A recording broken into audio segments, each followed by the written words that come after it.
What do you call it when the world's tightest trading bloc decides it can live without its oldest ally? Not a spat, an orderly divorce. One signature from the White House slapped a 50% blanket tariff on every European good that dares cross the Atlantic.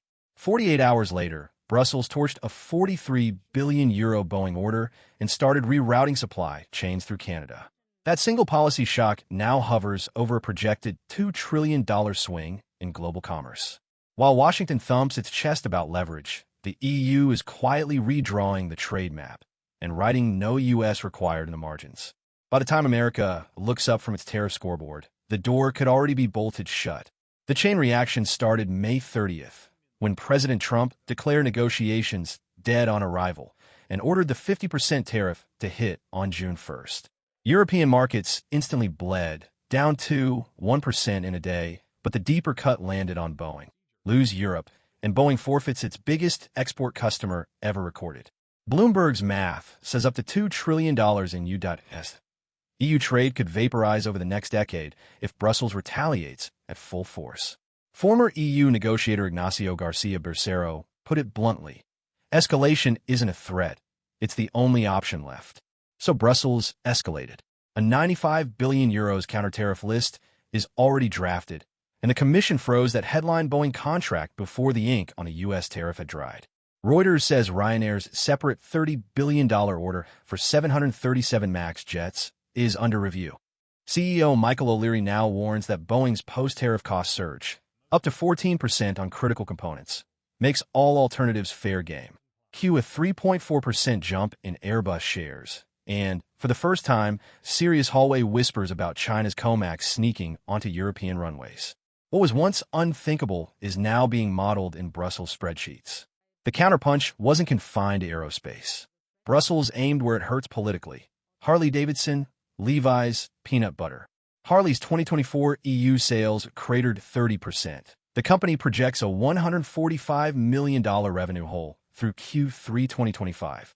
U.S. farmers took a harder hit, $23 billion in lost exports, says the USDA. Instead of shrinking America's trade gap, tariffs blew it open to a record $140.5 billion. Protection has morphed into exposure, flashing neon on every fragile dependency the U.S. hoped to hide. But pay attention to the pivot, not just the pain. While Washington played tariff ping-pong, Ottawa held out a welcome mat. Under CETA, Canada and the EU have already erased 98% of tariffs, and Brussels is now treating Canada less like America's neighbor and more like America's replacement. The European Commission projects that corridor alone will move €90 billion in trade a year by 2026. Siemens and Alstom are shifting procurement pipelines north, chasing Canadian steel and battery metals untouched by U.S. levies. Clean tech trade between the two shot up 41% last year, headlined by a €1.2 billion hydrogen deal inked in Vancouver. That hydrogen deal isn't an outlier. It's the scaffolding of a new industrial spine. Under its REPowerEU plan, the bloc wants 20 million tons of renewable hydrogen a year by 2030, enough to lop €60 billion off its fossil fuel bill. The U.S. was supposed to help bankroll that shift. Instead, Canada and a line of non-U.S. partners are racing to fill the space. Brussels just invited Kenya, India, and the UAE to copy-paste the CETA blueprint: zero tariffs, labor alignment, digital rule convergence, plus EU cash for semiconductors and fiber networks. 17 negotiations have opened since 2023. None center on Washington. Back in the cockpit, Ryanair's flirtation with COMAC could rewrite aviation rulebooks.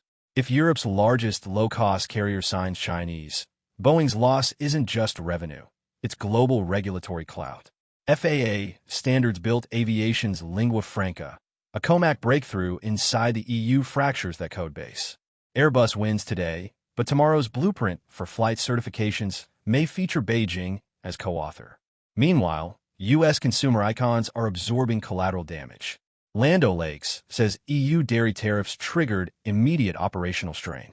Wisconsin dairy cooperatives, once safe in bipartisan Farm Bill territory, are now lobbyists for de-escalation.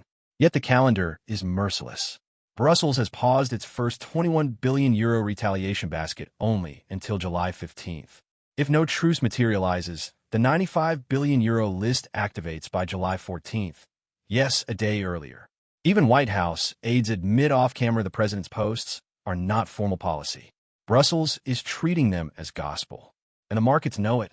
U.S. aerospace stocks are already down 2% this year on supply chain jitters, and analysts warn a structural contraction if Europe never comes back.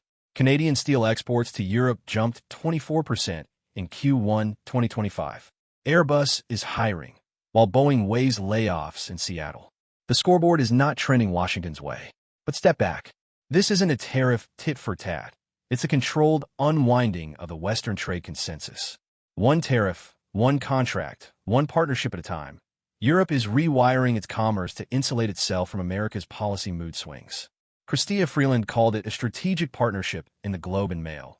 Former EU Commissioner Cecilia Malmström goes further. Decoupling isn't a threat. It's a plan. Which brings us to the looming question. What happens if Boeing loses Europe for good? COMAC gains instant credibility, Airbus consolidates, and the U.S., shut out of hydrogen, chip, and next-gen aviation deals, finds itself a spectator while new standards are written. The silence from Washington stops being leverage and starts sounding like irrelevance. Global Pulse viewers, the $2 trillion break may have been a wake-up call. The next chapter decides who writes the rules of 21st century trade and who's left knocking on a locked door. If you want to see how that plays out, stick with us, hit like, and subscribe. The world is realigning in real time, and we're here to track every pivot.